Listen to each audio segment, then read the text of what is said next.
नमस्कार साथियों, आज हमारे ये चैनल का पहला वीडियो है और आप हमारे साथ जुड़ रहे हैं माइक पे मुलाकात के साथ। इस वीडियो को स्पॉन्सर किया है विजय ज्वेलर्स ने। आज हम आपको एक ऐसी शख्सियत से मिलवाने जा रहे हैं जिनका एक बहुत पुराना, एक लंबा, लगभग 3 दशक से भी पुराना जो है शिक्षा के क्षेत्र से जुड़े हुए हैं। और इनके पिताजी कस्बे में हामिद अली इंटर कॉलेज में प्रधानाचार्य के पद पे थे, कार्यरत थे। और ये पेशे से तो इस समय स्कूल चलाते हैं, लेकिन इन्होंने राजनीति से अपनी करियर की शुरुआत करी। स्कूल राजनीति, छात्र राजनीति से इन्होंने छात्र संघ के चुनाव लड़ा, चुनाव जीता। उसके बाद इन्होंने वकालत भी करी और इसके बाद इन्होंने स्कूल चला रहे हैं। तो आज ऐसी खास शख्सियत से मुलाकात कराएंगे। श्री नीरज शुक्ला जी हमारे साथ मौजूद हैं। और नीरज जी, बहुत बहुत आपका स्वागत है हमारे चैनल पर। धन्यवाद सलमान भाई। हमारी खुशकिस्मती है कि हम आपके बीच में माइक पे मुलाकात के इस माध्यम से अपने दर्शकों से गुफ्तगू करने जा रहे हैं। तो नीरज जी, सबसे पहले मैं जानना चाहता हूँ थोड़ा सा आपकी पारिवारिक पृष्ठभूमि के, कि आप कैसे मतलब शिक्षा के क्षेत्र में आए।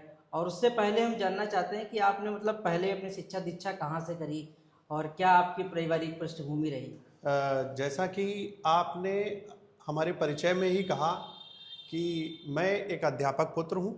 हमारे पिताजी श्री चन्ना शुक्ला जी पिहानी के प्रतिष्ठित संस्थान और लगभग सबसे पुराने संस्थान हामिद अली इंटर कॉलेज में, जिसने शिक्षा के क्षेत्र में तमाम कीर्तिमान स्थापित किए। जी। तो ऐसे विद्यालय में हमारे पिताजी प्रधानाचार्य के पद से सेवानिवृत्त हुए और उन्होंने अपने सेवा काल में ही कई संस्थानों की, शैक्षिक संस्थानों की स्थापना की। जी। हम लोगों की शिक्षा दीक्षा, प्रारंभिक शिक्षा हमारे निजी संस्थान से ही प्रारंभ हुई। अच्छा। वहाँ से हम लोगों ने अपनी पढ़ाई लिखाई की। हम 3 भाई हैं। एक भाई साहब मेरे चार्टर्ड अकाउंटेंट हैं, छोटा भाई शिक्षण कार्य कर रहा है एक सरकारी संस्थान में। तो शैक्षिक पृष्ठभूमि ही रही। पारिवारिक पृष्ठभूमि जो थी उसके अंतर्गत सब शिक्षा का ही माहौल था। पिताजी का अनुशासन था, माताजी का प्रेम था और इस सब के साथ में पूर्वजों का संस्कार दिया हुआ। तो वो उसके सबके साथ में शिक्षा की लाइन में आना भी कहीं ना कहीं वो उन्हीं सब चीज़ों से, पिताजी के प्रयास और उन सब संस्थाओं को आगे ले जाना, यही सब प्रयास था। और इसी के साथ में हम विद्यालय संस्थानों से जुड़े और उनको बेहतर से बेहतर करने का प्रयास किया। और आज के इस क्षेत्र में जब गतिमान युग है, बहुत बिजी लाइफ है और न्यू जनरेशन है, तो उसको किस तरीके की शिक्षा मिलनी चाहिए, इसके लिए लगातार अपने विद्यालयों को, अपने स्कूल्स को अपडेट करते रहते हैं। आपका, जैसे कि मुझे मालूम चला कि आपने पिहानी डिग्री कॉलेज से पढ़ाई करी और आपने वहाँ चुनाव भी लड़े और चुनाव जीते भी हैं। तो आप चुनाव से मतलब आपकी कॉलेज में राजनीतिक यात्रा शुरू हो रही थी और फिर आपने वहाँ विराम दे के और फिर आप इधर स्कूल की बीच आ गए। तो ये थोड़ा सा मतलब इसके बारे में कुछ बताइए। देखिए, बहुत ही अजीब सवाल आपने पूछा है। ये बात सच है कि हमारी जो ग्रेजुएशन लाइफ थी उसमें एक दौर ऐसा भी आया जिसमें राजनैतिक रूप से, पिहानी चूँकि डिग्री कॉलेज था, जी। माननीय डॉक्टर अशोक वाजपेयी जी की देन है हम लोगों को शिक्षा के क्षेत्र में। तो उस विद्यालय में छात्र संघ के चुनाव नहीं हुआ करते थे पूरे जनपद भर में। वो भी एक संघर्ष का काल था हम लोगों का। जी। चुनाव जीतना महत्वपूर्ण नहीं था। पूरे जनपद भर में, पूरे प्रदेश भर में चुनाव हुआ करते थे, लेकिन हमारा पिहानी का जो डिग्री कॉलेज था उसमें छात्र अपनी आवाज़ उठाने के लिए बार बार कॉलेज प्रबंधन के पास जाते थे, लेकिन वो वहाँ से उनको निराश लौटना पड़ता था। तो हम लोगों ने एक लंबी लड़ाई लड़ी। जी। उस लड़ाई के तहत हम लोगों ने उस समय पर वहाँ पर चुनाव कराए जी। और आप सबके सहयोग से, हमारे बड़े बुजुर्गों के आशीर्वाद से उस चुनाव में हमें विजय भी मिली। जी। और पिहानी के डिग्री कॉलेज के प्रथम छात्र संघ के रूप में मुझे हमारे छात्र साथियों ने, छात्राओं ने, सबने चुना। और बस फिर उसके बाद में आगे राजनीति में ना जाना, जो आपका क्वेश्चन है, उसके लिए कहना चाहेंगे कि राजनीति के लिए थोड़ा सा मानसिक स्तर को आपको दूषित भी करना है, प्रदूषित भी करना है, लोगों से बच के भी चलना है। और जो शिक्षण संस्थाओं के कार्य की जो जिम्मेदारी है उसमें आपको साफ सुथरा होना है और आपकी छवि अच्छी होनी चाहिए। आपके अंदर किसी भी प्रकार का किसी के प्रति कोई दुर्भाव नहीं होना चाहिए, कोई पार्टी वेश नहीं होना चाहिए। आप एक पक्ष में हैं, एक पक्ष में नहीं हैं, ऐसा भी नहीं होना चाहिए। तो इन सब सारी चीज़ों को देखते हुए और पारिवारिक स्थितियों को देखते हुए, अपने पारिवारिक जीवन की प्राथमिकताओं को देखते हुए मुझे यही लगा कि कार्य क्षेत्र में शैक्षिक संस्थानों को डेवलप करना, इनको करना इस समय ज़रूरी है। राजनीति के लिए तो जीवन है। आपने तो नीरज जी, जैसे हम जानना चाहते हैं कि जब आपने पहला विद्यालय खोला था आपने, या उसके बाद गुरोमी कॉन्वेंट स्कूल आपने जो खोला है, तो स्कूल खोलने में किन किन कठिनाइयों का सामना करना पड़ता है, वो थोड़ा सा हम जानना चाहते हैं आपसे। देखिए, स्कूल खोलने के लिए जो आपने बात पूछी है बहुत अच्छी पूछी है कि स्कूल खोलना कोई साधारण काम नहीं है। जी नदी, नाले, कुएं, तालाब, बावड़ी, ये सब बनवाना राजे महाराजाओं का काम था। जी और स्कूल चलाना शुद्ध समाज सेवा का कार्य है। जी वर्तमान परिवेश में शिक्षा को व्यवसाय बनाया जा रहा है। जी जब से हमने स्कूल स्टार्ट किया है हाँ हाँ तो इसको कभी आजीविका का साधन मान के हम नहीं चले। प्रयास हमने किया है कि जो स्कूल से अगर हमको जो मिल रहा है वो स्कूल से उसको डबल वापस किया जाए। पैसे कमाने के लिए, चीज़ों को करने के लिए तमाम चीज़ें हैं, वहाँ से लिया जा सकता है, लेकिन जो हमसे स्कूल को आर्थिक रूप से जो हमको प्राप्त हुआ होगा, प्रयास ये किया होगा उससे डबल स्कूल में खर्च करने का, इन्वेस्ट करने का। कि स्कूल चलाने में किन किन चीज़ों की कठिनाई। पहली बात तो गवर्नमेंट नॉर्म्स इतने अधिक हैं कि एक अफिलिएशन के लिए आपको तमाम चीज़ों को जब पूरा करना है, आज के इस दौर में आप स्कूल संचालित तभी कर सकते हो। ऐसी दशा में हम तो यही कहेंगे कि स्कूल स्टार्ट करने के बाद में मेहनत कम है, उससे पहले मेहनत ज़्यादा है। और जब आपको एफिलिएशन मिल जाता है तो स्कूल चलाने की, जब आप क्वेश्चन करें कि स्कूल चलाने के लिए, संचालन के लिए क्या चाहिए, तो मैं आपको ये बताना चाहूँगा स्कूल चलाना 365 से ही 1/4 दिन का काम है। इसके लिए ये नहीं है कि आप कहीं भी बैठे हैं और आपका स्कूल संचालित होता रहेगा। बहुत ही संवेदनशील चीज़ है स्कूल। आपके स्कूल में जो बच्चा पढ़ने आ रहा है उसकी फ़िक्र आपको माता पिता से ज़्यादा करनी है। जितनी देर वो आपके साथ में है और जाने के बाद में वो घर में क्या एक्टिविटी कर रहा है, ये सब सारी चीज़ें आप स्कूल से सिखाकर उसको वापस भेजेंगे। जितनी देर में बच्चा स्कूल में है उतनी देर सुरक्षा की जिम्मेदारी आपकी है। वो आपसे कैसे संस्कार पा रहा है और किन चीज़ों को स्कूल लेके आ रहा है, किन बुरी आदतों को स्कूल लेके आ रहा है, उनको दूर करने का काम भी स्कूल का है। तो आगे भी इसी से जुड़ा हुआ मेरा एक अगला सवाल भी है कि जैसे कि आप स्कूल में बच्चा आता है तो आप काफ़ी कुछ उसको सिखाते हैं, और फिर वो बच्चा घर जाता है और फिर वो उन्हीं बच्चों के साथ खेलता है, फिर वही पुरानी उसका रूटीन होता है। तो इन चीज़ों में जो है बच्चा बीच में रह हो जाता है। कहीं स्कूल से वो कुछ और सीख के जा रहा है, वो स्कूल में इंग्लिश की भाषा बोल रहा है, इंग्लिश सीख रहा है, घर में जाके वो दूसरी भाषा बोल रहा है। तो ऐसे में अभिभावक की क्या भूमिका है कि वो जो संतुलन बना रहे, बच्चा जो है स्कूल में जो सीखा है वो घर लेके जाए, ना कि जो घर से सीखा है वो स्कूल लेके जाए। बहुत सही सवाल है और इसका सामना हम स्कूल संचालक करते आते हैं और इस पर लगातार एक तंत्र लगाया हुआ है जो इस पर काम करता है। देखिए क्या है कि जैसे बच्चा क्लास में बैठा हुआ है, 40 मिनट का एक पीरियड है, तो उसमें टीचर को जो सिखाना है वो उसके लिए उसको 40 मिनट मिल रहे हैं। और अगर मान लिया एक पूरी स्कूलिंग में 8 पीरियड हैं तो इसके हिसाब से करीब 6 से 7 घंटे का स्कूल हो गया। 5 घंटे का हुआ एवरेज, लेकिन उसको हम बढ़ा के 6 घंटे कर देते हैं। बाकी के 18-17 घंटे बच्चा जो है अपने गार्जियन के पास या अपने घर के आसपास के माहौल के पास में रहता है। वहाँ से जो सीखता है या जो चीज़ें गेन करता है, इसको स्कूल लेके आता है। उन सब चीज़ों को लगातार हम लोगों को वाश करना है। अब जब हम उन चीज़ों को वाश करने का काम करते हैं तो इसके लिए टीचर ने क्या किया, अगर टीचर को उसी क्लास टाइम में, उसी पीरियड के टाइम में कॉपी भी चेक करनी है, बच्चे को किसी काम में लगाना है, तो उसके लिए क्या है कि एक्टिविटी बेस्ड लर्निंग है जी। अगर हम बच्चे को बिजी रखेंगे तो वो एक्टिविटी अगर वो करता रहेगा लगातार, तो ऐसे में उसे नई चीज़ें सीखने को मिलेंगी। और बाकी तो लेक्चर्स हैं, हमारा क्यूरिकुलम है वो इतना बेहतरीन है कि बच्चा अगर उससे सीखता है तो उसको एक संस्कार युक्त शिक्षा देने का काम लगातार हम लोग कर रहे हैं। अभिभावक और बच्चे के बीच में आज के इस दौर में हम ये चाहेंगे कि थोड़ा सा तालमेल बहुत बनाने की जरूरत है। जिसकी जितनी जिम्मेदारी उसकी उतनी भागीदारी वाली बात है। आप अपने बच्चे के भविष्य को सजाना संवारना चाहते हैं, उसके पास बच्चे के लिए आपने एक अच्छा स्कूल चुना है, हमारे स्कूल को चुना है, आपकी जिम्मेदारी यहीं पर नहीं खत्म होती है।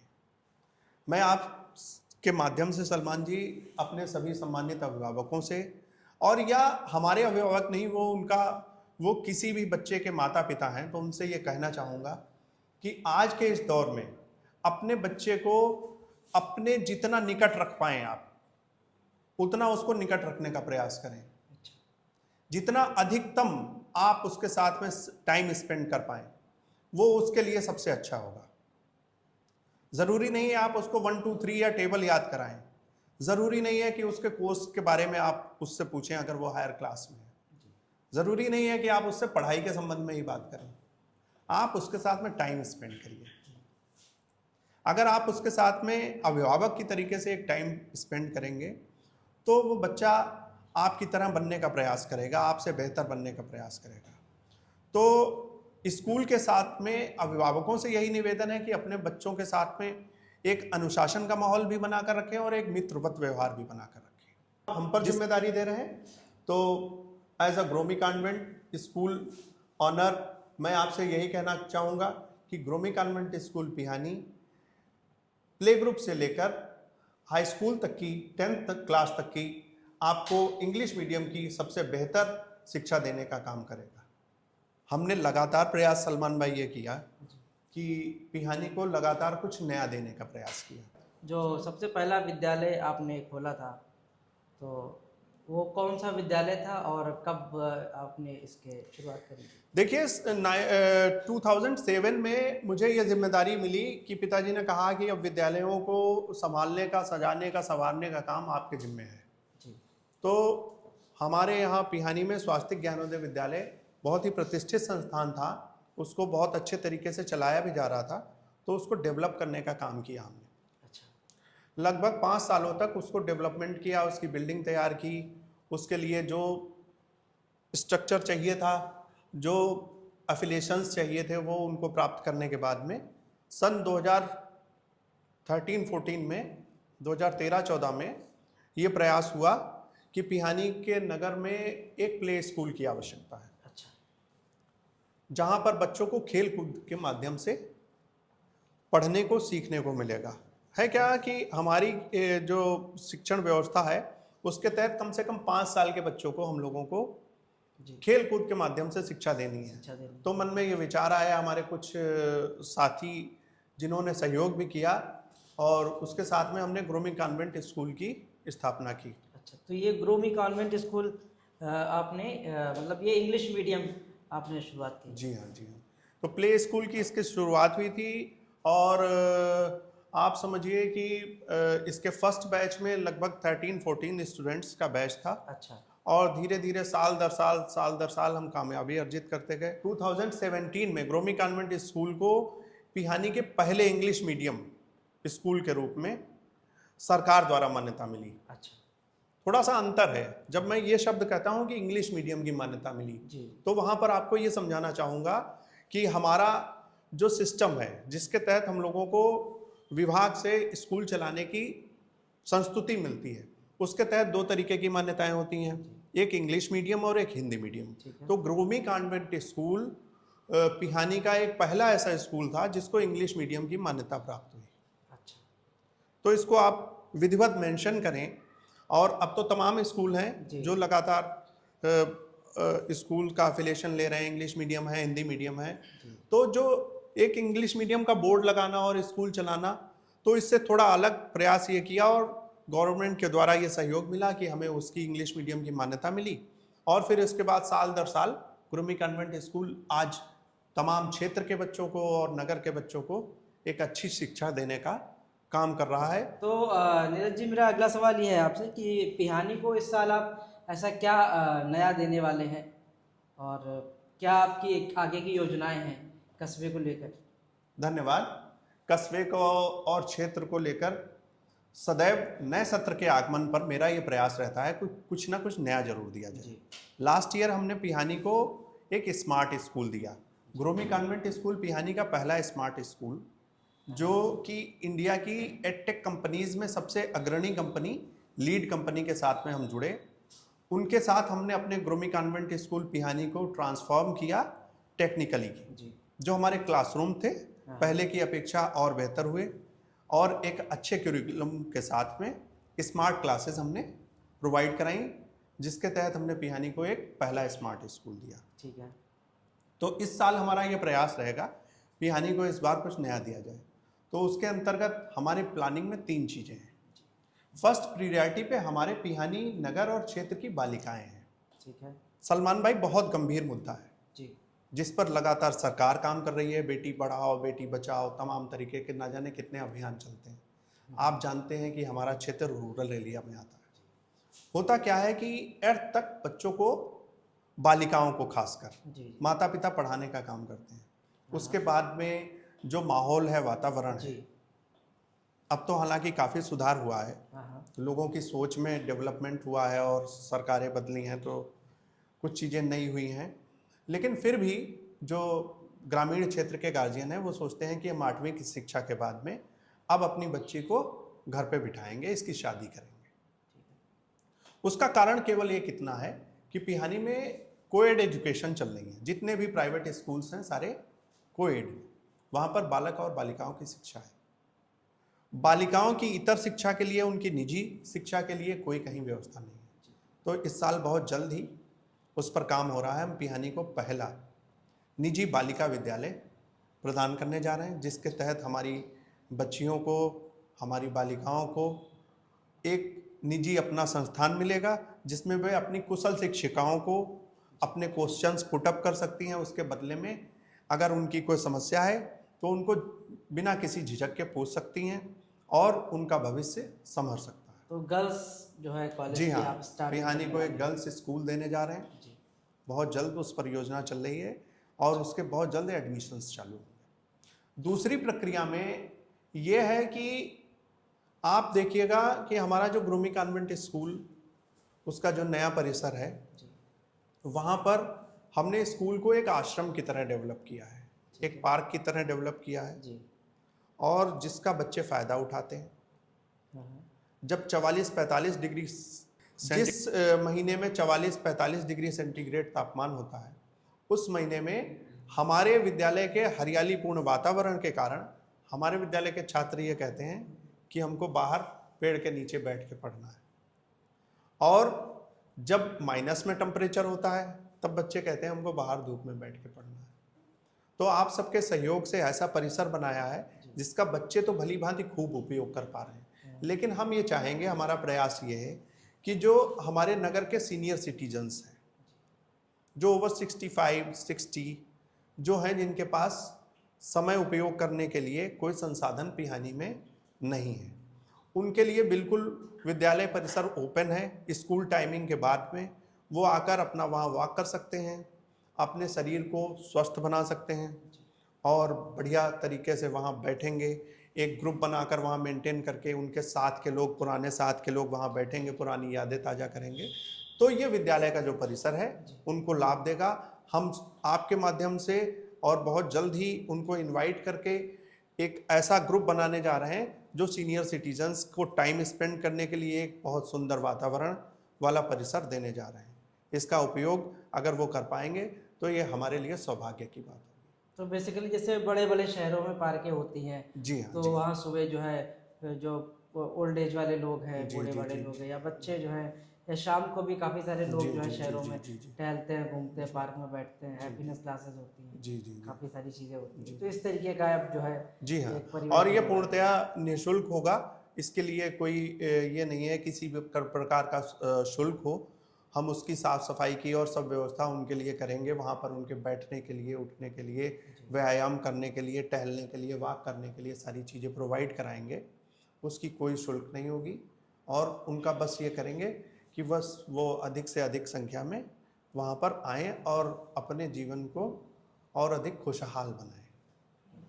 तो नीरज जी, जैसे कि आप काफ़ी सालों से स्कूल चला रहे हैं और बहुत सारे बच्चे जो है आपके विद्यालय से उत्तीर्ण होकर आगे गए होंगे, तो इतने सालों में आपने क्या दिया है मतलब कस्बे को, अगर हम पूछे एज अ प्रोडक्ट कि ऐसा क्या आपने कुछ किया है कस्बे के लिए? बहुत बहुत धन्यवाद इस सवाल के लिए। जैसा कि आपने पूछा कि हम कई दशकों से अपने प्रतिष्ठित संस्थान चला रहे हैं, तो प्रोडक्शन के रूप में, एक स्कूल फैक्ट्री के रूप में हमने पिहानी नगर और क्षेत्र को क्या दिया है। देखिए, होता क्या है कि जो हमारे साथ बच्चे पढ़ते हैं वो पढ़ लिख कर आगे बढ़ जाते हैं और बाहर निकल जाते हैं, प्रतिष्ठा अर्जित करते हैं, अच्छे पदों पर पहुंच जाते हैं, वहाँ अपनी आजीविका को, अपने परिवार को सम्मान दिलाने के लिए बहुत बेहतर काम करते हैं। लेकिन आपने जो सवाल किया है कि पिहानी को हमने क्या दिया है, जी।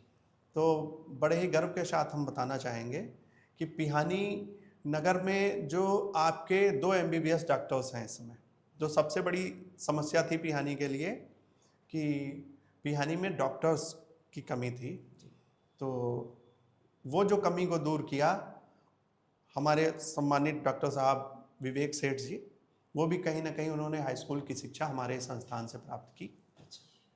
और जो डॉक्टर निदा अंसारी महिला डॉक्टर हैं, जी। बहुत ही प्रतिष्ठित डॉक्टर हैं पिहानी की, वो भी हमारे ही विद्यालय का प्रोडक्शन है। अच्छा, तो पिछले महिला वर्षों में संस्था- उन्होंने अपनी प्रारंभिक शिक्षा अच्छा। हमारे ही विद्यालय से प्राप्त की है। बड़े ही सम्मान के साथ में मैं बताना चाहूँगा। अभिषेक सेठ जी प्रशासनिक पद पर हैं, जी। और तमाम हमारे साथी, आप पत्रकारिता के क्षेत्र में जाइए जी। तो हमारे जुबैर भाई हमारे ज्ञानोदय विद्यालय परिवार का ही हिस्सा हैं, हमारे ही अंग हैं। सलमान भाई बड़े शायर हैं, देश विदेश में मशहूर हैं, वो भी हमारे विद्यालय का प्रोडक्शन है। और जैसा कि आपको बताना चाहूँगा कि ग्रोमी कॉन्वेंट स्कूल को लगातार हम कई सालों से चला रहे थे, तो हमारे लिए भी परीक्षा की घड़ी थी। लास्ट ईयर जब पहला बैच हमारा हाई स्कूल में बैठा, जब हम अपना स्व मूल्यांकन करना चाहते हैं, हम अपने कामों की अपनी समीक्षा अपने द्वारा करना चाहते हैं, तो जब हमारे सामने रिपोर्ट कार्ड आता है तब हम उसकी समीक्षा अपने आप में कर पाते हैं कि हमारा मूल्यांकन किस तरीके से हुआ। तो आपको बड़ी ही खुशी के साथ में बताना चाहेंगे कि जब हमारा ग्रोमी कॉन्वेंट स्कूल का पहला बोर्ड का बैच निकला, तो उसमें पिहानी नगर और क्षेत्र में हमारे स्कूल ग्रोमी कॉन्वेंट स्कूल की छात्रा शगुन मिश्रा ने प्रथम स्थान प्राप्त किया। बड़े ही गर्व की अनुभूति हुई और ऐसा लगा कि हाँ, हमारा प्रयास धीरे धीरे सफल हो रहा है। पहले नगर और क्षेत्र में जा रहे हैं, फिर जिले स्तर पर, और अगला टारगेट ये रहेगा कि प्रदेश स्तर पर हमारे बच्चे स्कूल के टॉपर्स रैंक में आए। जी। धन्यवाद। तो नीरज जी, जैसे कि आज आप हमारे पहले एपिसोड पे आए, माइक पे मुलाकात हमारा आज पहला एपिसोड था, जी जी। और हमारे चैनल के माध्यम से और अपने कस्बे के लोगों को या हमारे ज़िले के लोगों को आप कुछ संदेश देना चाहें अगर? धन्यवाद इसके लिए। आपके माइक पे मुलाकात इस कार्यक्रम में आके हमें बहुत अच्छा लगा, और आपके इस चैनल के माध्यम से अपने दर्शकों और प्रिय अभिभावकों से निवेदन करना चाहूँगा कि शिक्षा के इस गतिमान दौर में जब स्कूलिंग को बहुत अधिक महत्व की आवश्यकता है, तो कहीं ना कहीं हमारे गार्जियंस स्कूल की भूमिका को समझने में भ्रमित हैं।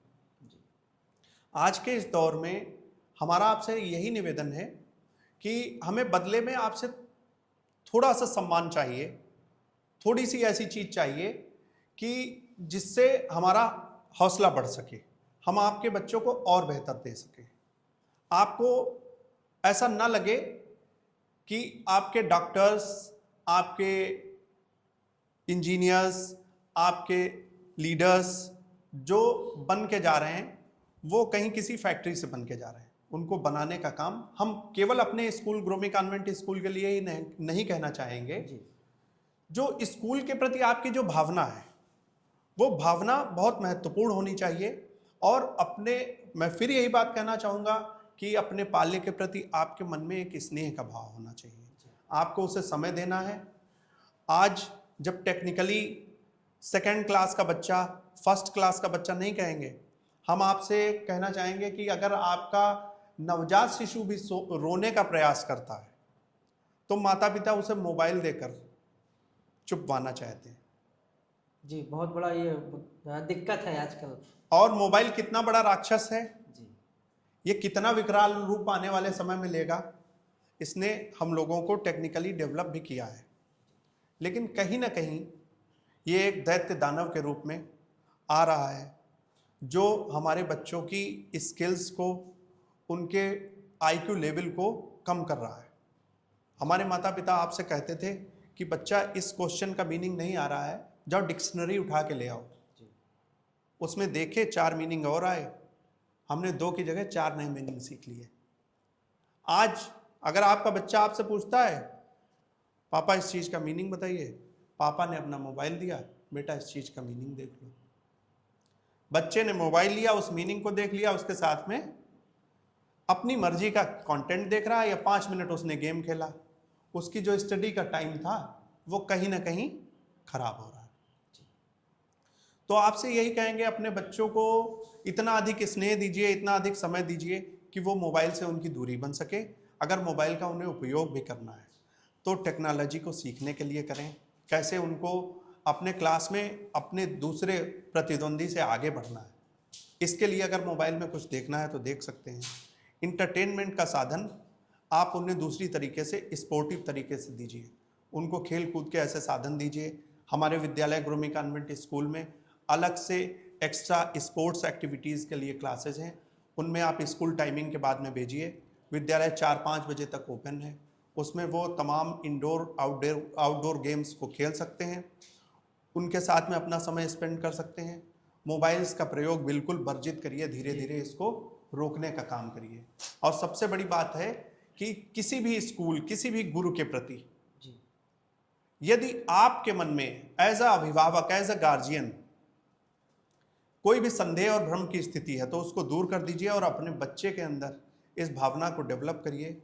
हाँ, तो क्या डेवलप करना है? इस भावना को डेवलप करना है कि जो गुरु की भूमिका है वो आपके जीवन में बहुत महत्वपूर्ण है। गुरु ही हम माता पिता की अपेक्षा आपको अधिक नया रास्ता दिखाएगा।